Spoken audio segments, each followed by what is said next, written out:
아, 오늘 말씀의 내용을 여러분이 쭉 읽었는데 간추려 보면 어떤 내용이 딱 들어있어요? 다윗이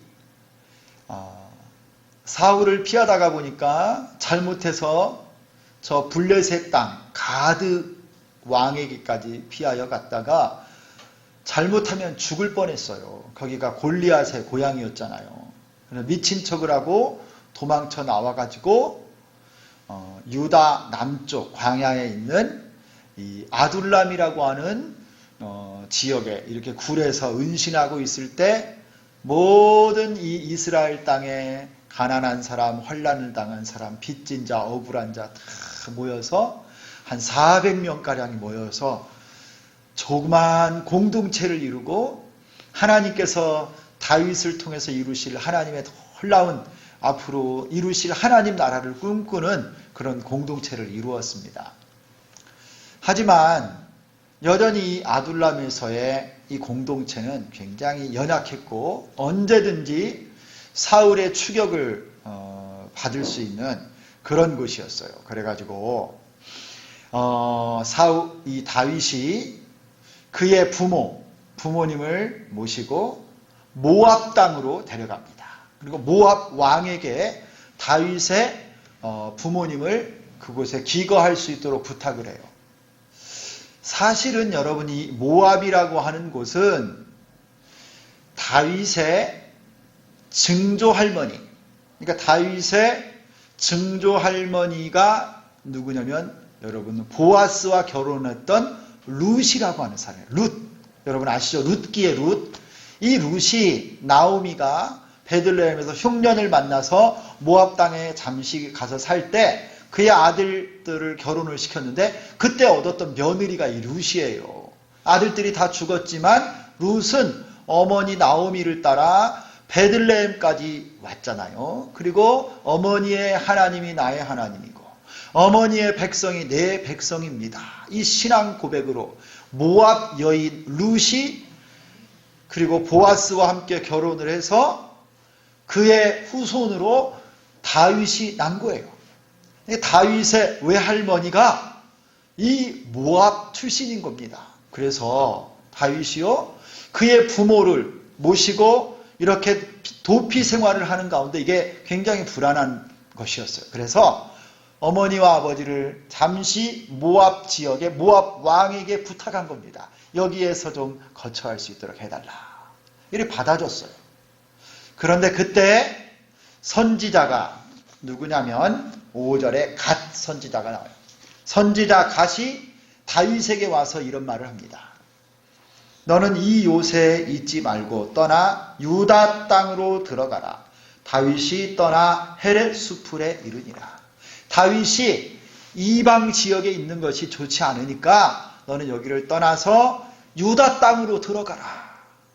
하나님의 백성의 땅으로 들어가라 했을 때 다윗이요 함께하는 400여 이 아둘람 공동체 형제들과 함께 이방 지역을 떠도는 것이 아니라 유다 땅으로 드디어 들어간 거예요.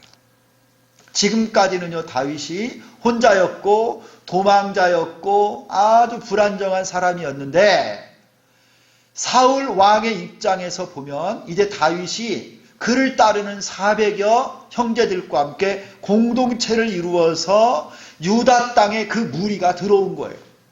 사울 왕이 볼 때는요 이게 위협이 되는 겁니다.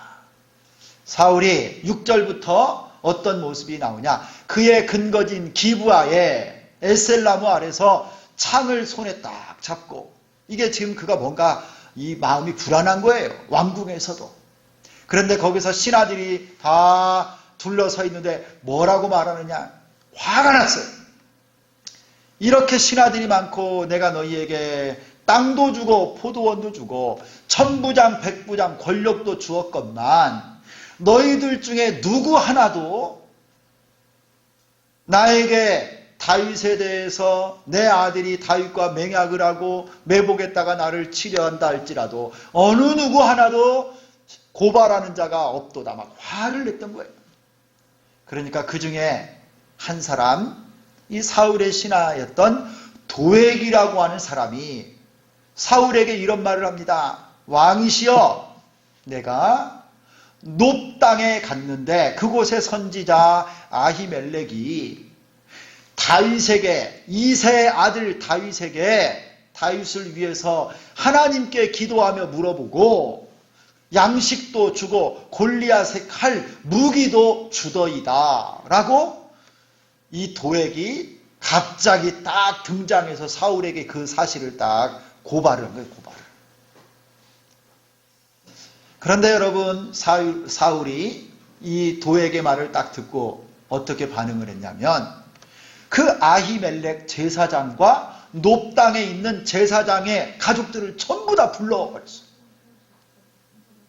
아히멜렉과 그의 가족들 전부 제사장들을 불러가지고 사울 왕 앞에 불러놓고 신문을 하는 것입니다. 네가 어찌하여 다윗을 위하여 하나님께 기도했느냐. 아히멜렉이 볼 때 뭔가 이상한 거예요. 그래서 정확한 사실을 이 아히멜렉이 사울 왕에게 말합니다.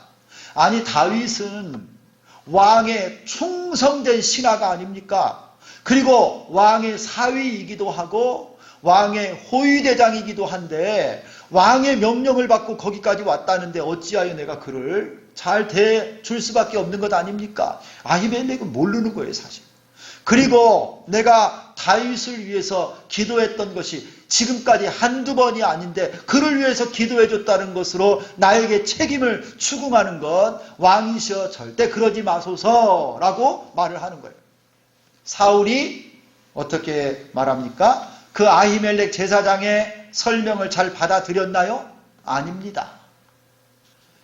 화가 나서요, 아히멜렉과 아히멜렉의 가족 제사장들을 다 죽이라고 호위병에게 명령을 했어요. 그런데 여러분, 이 호위병들이 어떻게 반응을 했어요? 오늘 말씀에 17절을 보니까요, 왕의 신하들이 손을 들어 여호와의 제사장들 죽이기를 싫어한지라. 사울의 신하들, 군인들, 호위병들 중에 누구 하나도 하나님의 여호와의 제사장들을 손을 대어 죽이기를 원하는 사람이 한 사람도 없었어요. 그때 사울이 도액이라고 하는 자에게 명합니다. 네가 죽여라. 도액이요, 이 사람이 에돔 사람이에요. 에돔 사람, 이방 사람이에요. 도액이 그날 아히멜렉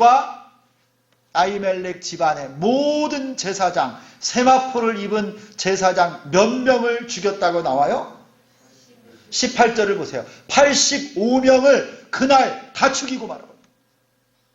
그것뿐만 아닙니다. 그들의 땅, 19절, 제사장들의 성읍 놉 땅의 남녀와 아이들과 젖먹는 자들과 소와 나귀와 양을 칼로 쳤더라. 완전히 그 성읍을 진멸해버린 거예요.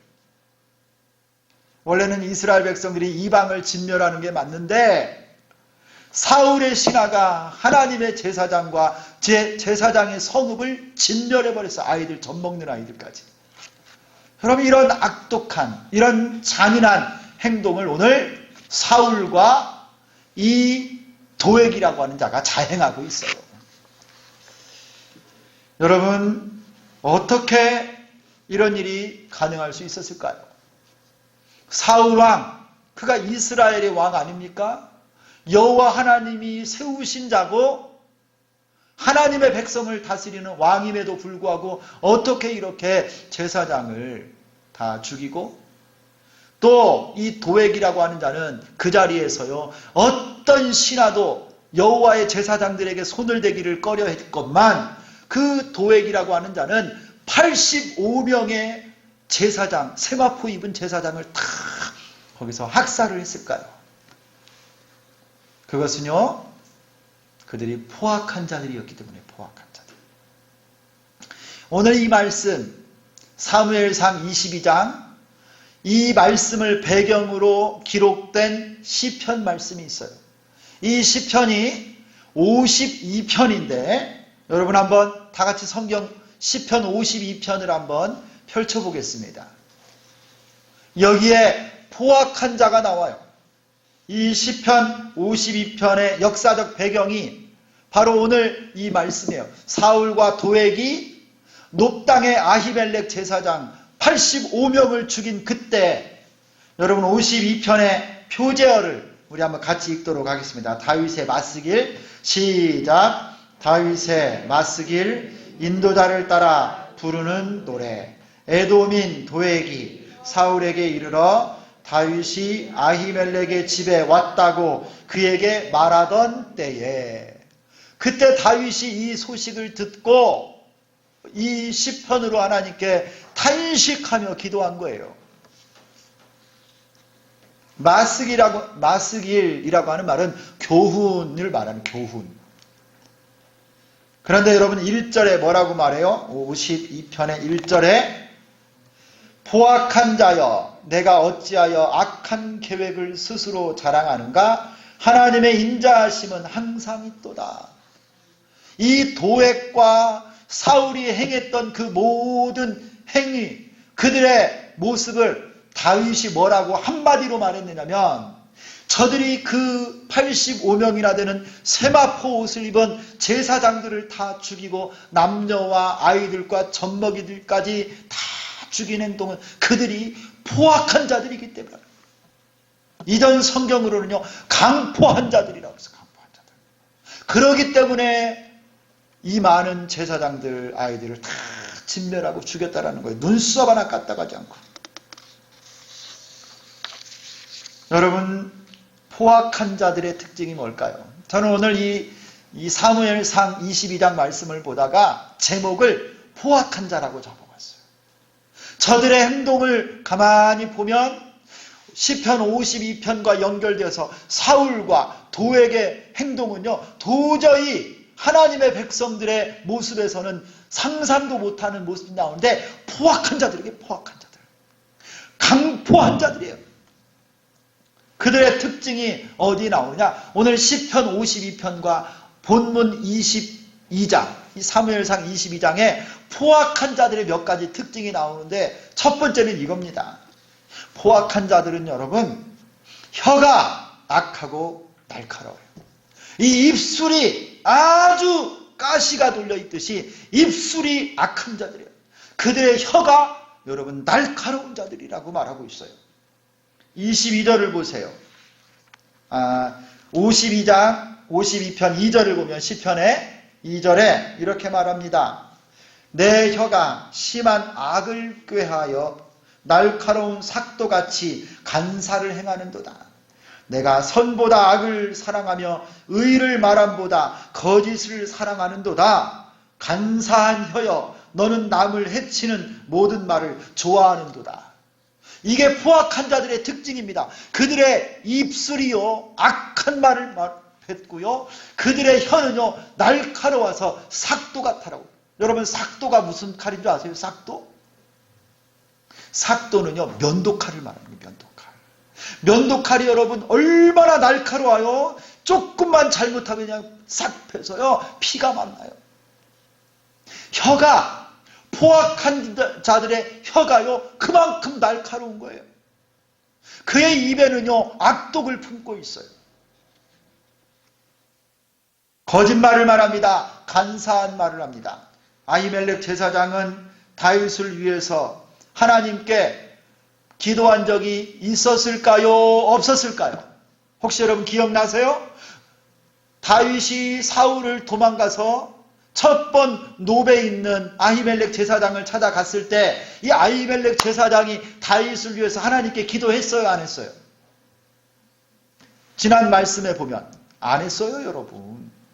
도액이요 사울 앞에서 거짓말하는 거예요. 지금 아히멜렉 제사장이 다윗이 왔을 때, 이세 아들이 왔을 때 하나님께 기도해주고 축복하고 하나님께 위에서 막 물어보았다고 거짓말한 거예요. 도액이 사울을 마음을 막 거짓말로 악독한 혀로 다윗을 모함하고 있었던 거예요. 도액의 입술이요 악독한 혀예요. 날카로운 면도칼같이 그들의 관계를 끊어놓고 죽이고 있는 거예요. 포악한 자들은 그들의 혀, 날카로운 면도날처럼 예리한 혀로 듣는 이들의 마음과 생각, 감정을 여지없이 베고 상처나게 합니다. 이런 사람이 포악한 사람이에요. 여러분, 악한 말을 계속하고요, 저주하는 말을 계속하면 듣는 사람들이 여러분 처음에는 그게 별게 아닌 것 같아도요, 그 말이 쌓이고 쌓이면서 그의 영혼을 죽이고요, 그들의 마음을, 자존심을, 인격을 죽이면서 나중에는요 어떻게 되는 줄 아세요? 바보가 돼요. 자살하기도 하고요, 그들이요 사람다운 사람의 모습이 아니게 돼요. 계속 저주를 해보세요. 어린 아이들이 학교에서 이 청소년들이 안타깝게 극단적 선택을 하는 경우를 많이 보면요, 여러 명이요 둘러서서 그냥 계속 괴롭혀요. 말로. 요즘 애들이요 학교 폭력위원회가 있어가지고 손으로 안 때립니다. 왜냐면 걸리니까. 전학 가야 되고 학교 퇴학당하니까요 직접 안 때려요. 어떻게 하느냐? 은근히 말로 그냥 아주 난도질을 하는 거예요. 한 학생 몇 명을 놓고요, 약한 아이들, 없는 아이들, 이런 애들이요 학교에서 말로 살인을 하는 거예요. 살인. 그러다가 버티다 못하면요 이 아이들이요 극단적 선택들을 하는 거예요. 말이 그렇게 무서운 거예요. 여러분들이 몸에 상처가 난 것은 좀 시간이 지나고 약을 바르면 아물어요. 그러나 여러분, 날카로운 삭도와 같은 말, 포악한 말에 우리 마음과 영혼을 베면요 이게 오래도록 아물지 않고 피가 철철 나는 거예요. 사울도 그 혀로 제사장들을 죽이라고 명령하지 않았습니까? 성도 여러분, 오늘 말씀을 보며 우리가 여러분 경각심을 가져야 돼요. 우리의 혀를 참 조심해야 됩니다. 나도 모르게 내가 포악한 자가 될 수 있어요. 나도 모르게 강포한 자가 될 수 있어요. 여러분, 내 말 한마디 하나, 내가 선택한 단어 하나 여러분 이걸 참 신중하게 생각하고 깊이 몇 번씩 생각하면서 선택해야 돼요. 여러분이 무심코 던진 그 말이 여러분의 자녀들의 심령을 상하게 하고요, 형제자매들의 마음을 베서 피가 나오게 만들어요. 야고보서에 이렇게 말합니다. 이와 같이 혀도 작은 지체로 돼 큰 것을 자랑하도다. 보라, 얼마나 작은 불이 얼마나 많은 나무를 태우는가. 혀는 곧 불이요 불 위의 세계라. 혀는 우리 지체 중에서 온몸을 더럽히고 삶의 수레바퀴를 불사르나니 그 사르는 것이 지옥불에서 나느니라. 여러분, 자기 혀를 제어하는 사람이 온유한 사람이에요. 내 속에 포악한 교만한 입술에 악과 가시 같은 면도날 같은 날카로움이 있는 사람은 자기 자신을 잘 돌아보셔야 돼요. 하나님께서 내 입술을 붙잡아 주시도록, 하나님, 주님의 천사가 내 혀를 제어하여 주시고 내 입술을 통해서는 사랑의 말만, 권면하는 말만, 축복하는 말만, 감사하는 말만, 세우는 말만, 좋은 말만 하게 하여 주옵소서. 여러분의 입술이 여러분 오늘 사울과 같이 이 도액과 같은 포악한 입술, 강포한 입술 되지 않기를 소망합니다. 하나님, 내 입술을 제어하여 주옵소서. 내 입술을 붙잡아 주옵소서. 여러분, 말을 많이 하기보다 조금 하는 게 더 지혜롭고요, 먼저 생각을 하고 말도 좀 천천히 했으면 좋겠어요. 그리고 작은 말로 말하세요. 격려하고 칭찬하고 세워주고 사랑과 격려의 말을 많이 하는 온유하고 부드러운 여러분들 될 수 있기를 예수님의 이름으로 축원합니다. 또 포악한 자의 특징이 오늘 성경에 보면 이런 특징이 또 하나 나와요. 포악한 자들은요, 혀뿐만 아니라 귀로 듣지를 못해요. 귀가 닫혀 있어요. 사울은 아히멜렉 제사장과 그의 가족을 모두 다 몰살시킬 때 아히멜렉이 하는 변명, 아히멜렉 제사장이 하는 진실을 그가 듣지를 않습니다. 마음에 일어나는 분노 때문에 아히멜렉의 진실을 말해도, 하나님의 종이 진실을 말해도 그 귀를 듣고요 죽이라고 말하는 거예요. 귀가 닫혀 있어요. 포악한 자들은요, 귀가 멀어 있어요. 사울은 자기가 보고 싶은 것만 봤고 듣고 싶은 것만 듣는 겁니다. 이런 사람이 포악한 자, 강포한 자예요. 자기가 기준이 되는 거예요. 자기 생각으로 똘똘 뭉쳐서 누가 진실을 말하고 사실을 말해도 받아들이지 않아요. 아들 요나단의 충고도 사울은 듣지 않았어요. 귀를 닫고 있었습니다. 시편 58편에 보면 악한 통치자에 대해서 이렇게 말하고 있어요. 악인은 모태에서부터 멀어졌으며 나면서부터 곁길로 나아가 거짓을 말하는도다. 그들의 독은 뱀의 독 같으며 그들은 귀를 막은 귀머거리 독사 같도다. 여러분, 포악한 자들, 악한 정치인들, 여러분 듣지를 않습니다. 자기 기준. 누가 말을 해도요, 귀머거리 독사처럼 자기가 독만 품어내지 여론도 다른 사람들이 하는 말 듣지 않아요. 귀머거리 독사처럼 포악한 자들, 아첨하는 몇몇 사람들의 소리만 듣고 자신을 칭찬하고 높여주는 소리에는 귀를 열고 듣지만 쓴소리, 바른 소리, 책망하고 회개하라고 하는 소리는 귀를 닫아버립니다. 하나님 말씀에는 귀를 닫고 사람의 소리, 육신의 소리, 마귀와 세상의 소리에는 귀를 활짝 열어놓고 다니는 사람, 이런 사람들이 강포한 자고 포악한 자들입니다. 그러니 점점 폐쇄적으로 되고 바른 정보와 사랑의 마음, 긍휼의 판단이 막히고 점점 악하고 잘못된 판단을 내리며 포악한 결정을 하게 되는 것입니다. 귀가 멀은 자들이 포악한 자들이에요. 최근에 이런 사람 하나가 여러분 온 세상을 지금 통곡 가운데 여러분 만들고 있지 않아요? 구중 궁궐에 앉아서 몇몇 참모들이 다 필터링 했던, 그래서 전해주는 여론과 그 정보가 전부인 것처럼 여기고 귀가 가려져 있으니 포악해집니다. 러시아 푸틴이 바로 그래요. 우크라이나를 침공하는 과정에서 그는 기본적으로 사람, 이 인간에 대한 존엄을 무시하는 자예요. 사람을 사람답게 보지 않습니다. 악한 자예요, 악한 자. 크렘린군 저 깊은 곳에 앉아서 모든 사람들의 말을 듣지 않고 단 몇 사람 측근의 말만 듣고 정치적 목적을 위해서 잔인하게, 여러분 러시아 군인이 얼마나 많이 죽어가는 줄 아세요 지금?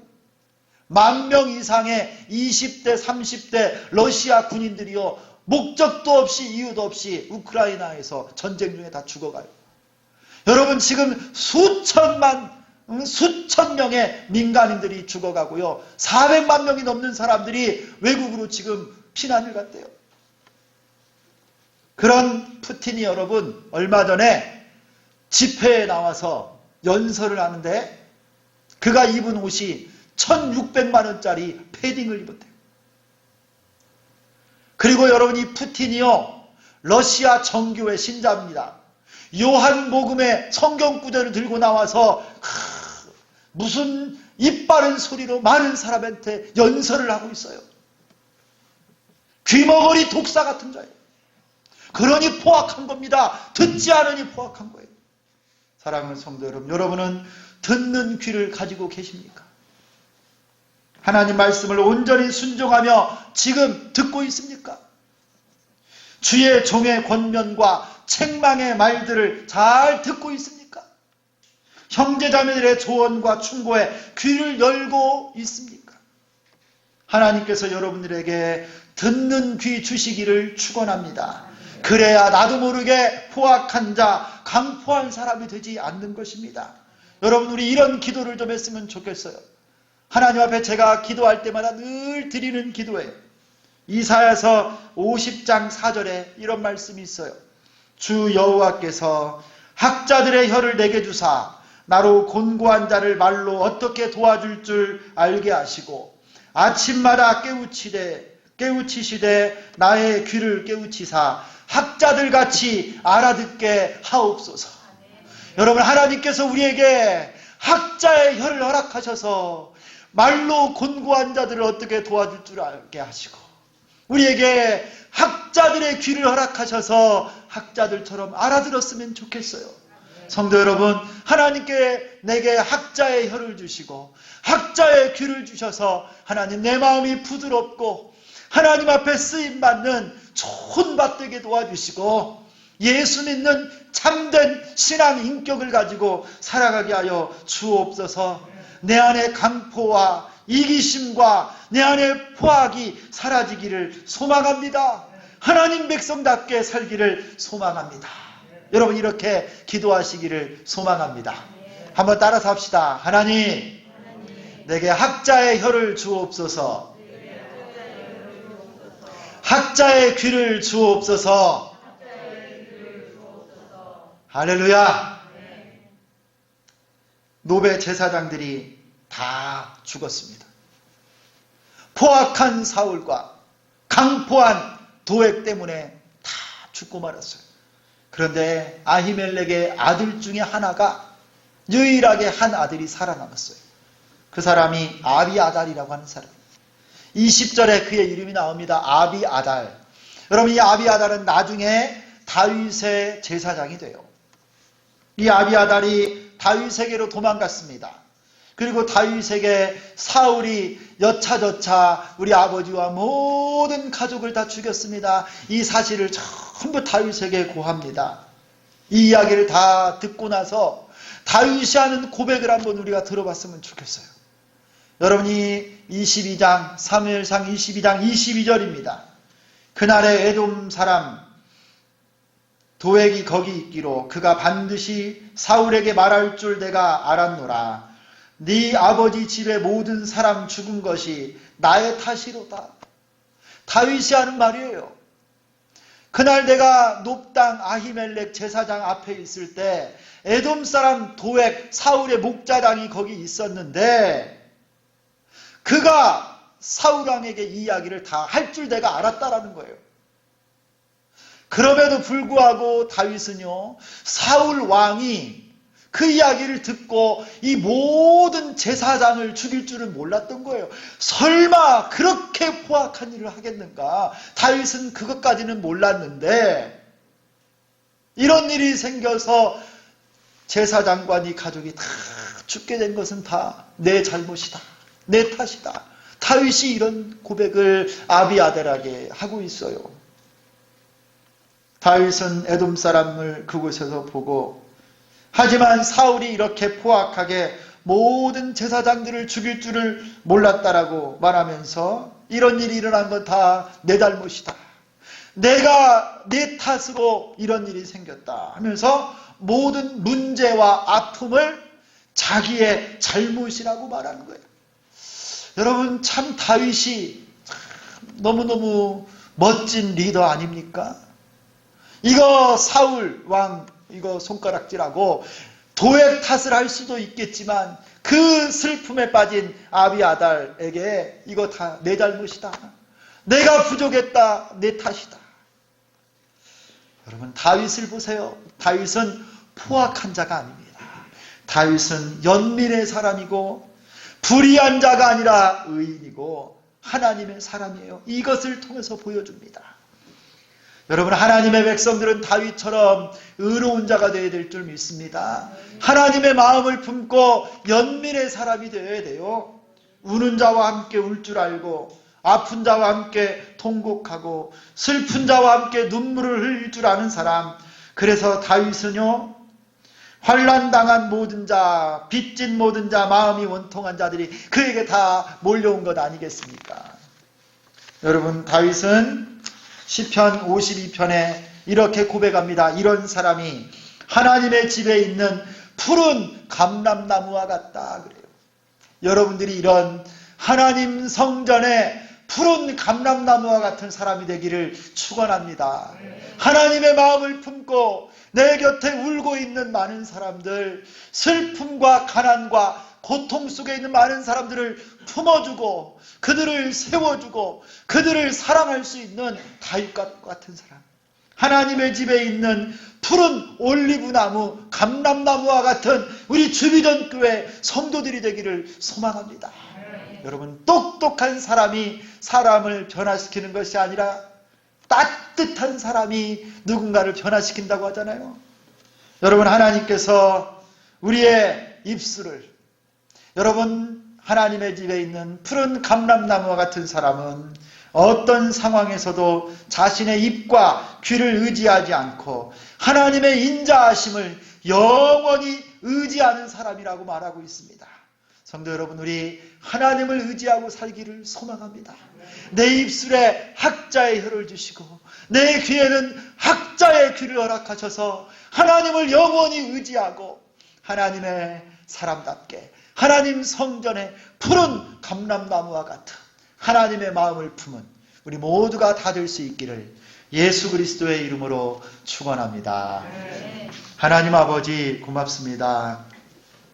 주신 말씀을 마음에 새기고 나도 모르게 우리 안에 다 가지고 있는 포악한 강포함, 그런 가능성들이 다 있사오니 하나님 우리를 불쌍히 여겨주시고 하나님을 의지하고 하나님 우리의 입술이 악하고 날카로운 삭도와 같이 되지 아니하도록 날마다 주님 앞에 우리의 입술과 혀를 맡기고 하나님 구하오니 학자의 혀를 허락하여 주옵소서. 말로 곤고한 자들을 어떻게 도와줄 줄 알게 하시고 이 입술로 하나님을 찬송하는 복된 입술 되기를 원합니다. 우리의 귀를 열어 주님 말씀에 순종하게 도와주시고 주의 종들의 권면에 아멘하게 도와주시고 형제자매들의 충고와 사랑의 격려에 귀를 넓게 여는 우리 모두가 되게 도와주시옵소서.